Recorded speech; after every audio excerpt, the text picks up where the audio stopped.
और प्रधानमंत्री नरेंद्र मोदी देखिए पहुंच चुके हैं। तस्वीरें आपको लगातार दिखा रहे हैं, लाइव तस्वीरें। और ऐसे में बीजेपी की बैठक में अब शामिल होंगे। बीजेपी का मिशन 2024 जिसको लेकर लगातार तैयारी हो रही है। 24 के लिए मोदी का विजय मंत्र, आज क्या कुछ मिलता है यहां पर ये देखना होगा।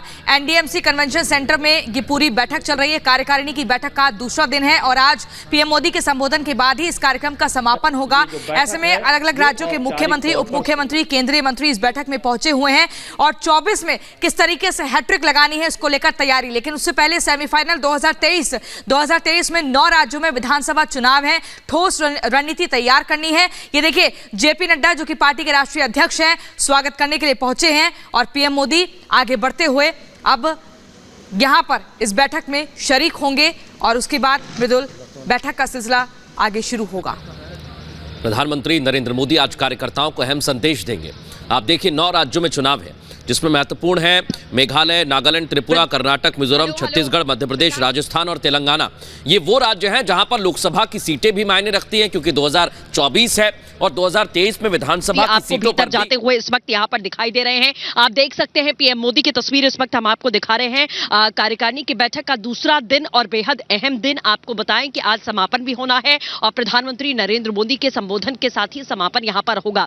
आपको बताएं कि देश की किस तरीके की स्थिति है, आर्थिक व्यवस्था कैसी है और इसके साथ ही वैश्विक स्तर पर किस तरीके से भारत कहां खड़ा हुआ, इन तमाम मुद्दों को लेकर भी इस बैठक में चर्चा होनी है। चुनौतियां क्या हैं, संभावनाएं क्या हैं, क्या परिवर्तित किया जा सकता है और जिस तरीके से जीत हुई है अभी हाल ही के चुनाव में गुजरात में प्रचंड बहुमत के साथ में, वो सीधे तौर पर एक तरीके से एक ट्रेंड यहां पर जाहिर तौर पर सेट किया गया कि भारतीय जनता पार्टी का और खास तौर पर प्रधानमंत्री नरेंद्र मोदी का जो मैजिक है वो लगातार बरकरार है और लोगों के दिलों में वो बढ़ता जा रहा है। आप चारों तरफ कल के रोड शो की भी तस्वीर जो हमने आपको दिखाई, वहां पर भी आपने देखा कि उन तमाम योजनाओं का जिक्र यहां पर किया गया था। चाहे वो काशी कॉरिडोर की बात करें, महाकाल कॉरिडोर की बात करें या फिर केदारनाथ पुनर्निर्माण की हम बात करें, इन तमाम योजनाओं को लेकर जिस तरीके से बीजेपी ने काम किया है उनकी झलकियां यहां पर दिखाने की कोशिश की गई थी सीधे तौर पर। और इसके साथ ही धन्यवाद गुजरात, यानी कि गुजरात का भी धन्यवाद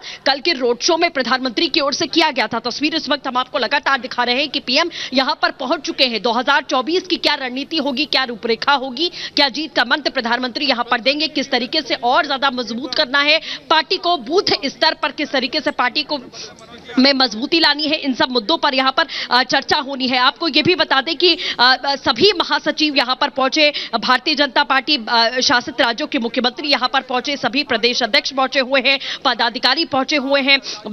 कल भी ये जो पदाधिकारियों की बड़ी बैठक हुई थी उसमें जो प्रस्ताव पास किए जाने हैं कार्यकारिणी की बैठक में, उसको लेकर इन तमाम मुद्दों पर चर्चा हुई थी। और कल प्रेस कॉन्फ्रेंस में सीधे तौर पर उन्हीं 9 राज्यों का जिक्र, 24 का जिक्र बाद में था, लेकिन 23 में 9 राज्यों में जो विधानसभा के चुनाव होने हैं उसमें बीजेपी किस तरीके से अपनी भूमिका यहां पर निभाएगी, इन सब का जिक्र जाहिर तौर पर किया गया। और प्रधानमंत्री की तस्वीर इस वक्त आप लगातार स्क्रीन पर देख सकते हैं कि प्रधानमंत्री नरेंद्र मोदी पहुंच चुके हैं। पार्टी अध्यक्ष जेपी नड्डा उन्हें रिसीव करने के लिए पहुंचे और जेपी नड्डा की कार्यकाल को लेकर भी फैसला होना है कि क्या उनके कार्यकाल को आगे बढ़ाया जाएगा, इस पर भी यहां पर चर्चा होनी है। और पीएम पहुंच चुके हैं, अब बैठक शुरू, क्योंकि तमाम जो मुख्यमंत्री हैं, पदाधिकारी हैं, प्रदेश अध्यक्ष हैं, वो सभी पहले ही पहुंच चुके थे। प्रधानमंत्री को पहुंचना था, बैठक यहां पर शुरू होगी। 4 बजे पीएम का संबोधन होना है। संबोधन में प्रधानमंत्री किन मुद्दों का जिक्र करते हैं, किस तरीके से जीत का मंत्र यहां पर कार्यकर्ताओं को, पदाधिकारियों को देंगे, क्योंकि कल सड़क पर आम जनता के साथ में तमाम जो कार्यकर्ता थे वो भी मौजूद थे और उनका यही कहना था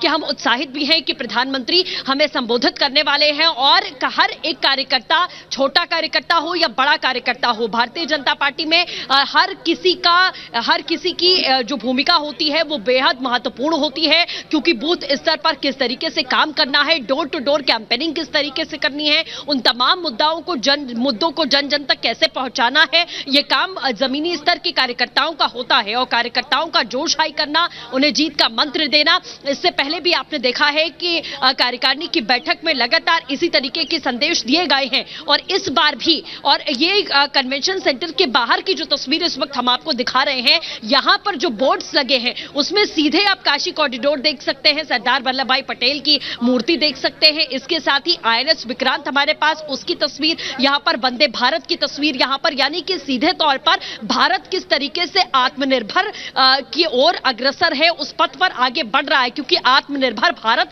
एक बड़ा मुख्य एजेंडा रहा भारतीय जनता पार्टी का और उसको लेकर वो लगातार आगे बढ़ती रही। और उसी की एक झलकी आपको कन्वेंशन सेंटर के बाहर भी देखने को मिलेगी। और कल के रोड शो में भी जब प्रधानमंत्री ने 1 किलोमीटर का रोड शो किया था, उसमें भी यही झलकी आपको देखने को मिली थी। तो तमाम बड़े दिग्गज नेता, तमाम 12 राज्यों के मुख्यमंत्री, पदाधिकारी, पूर्व मुख्यमंत्री, प्रदेश अध्यक्ष सभी यहां पर पहुंच चुके हैं। प्रधानमंत्री नरेंद्र मोदी मौजूद हैं। बैठक शुरू हो चुकी है, 4 बजे संबोधन होना है। देखना होगा कि प्रधानमंत्री आज कार्यकर्ताओं को संबोधित करते हुए किन किन मुद्दों का जिक्र करते हैं। फिलहाल इस बड़ी खबर पर हम लगातार बने हुए हैं, रुकेंगे छोटे से ब्रेक के लिए, कहीं मत जाइएगा, देखते रहिए रिपब्लिक भारत।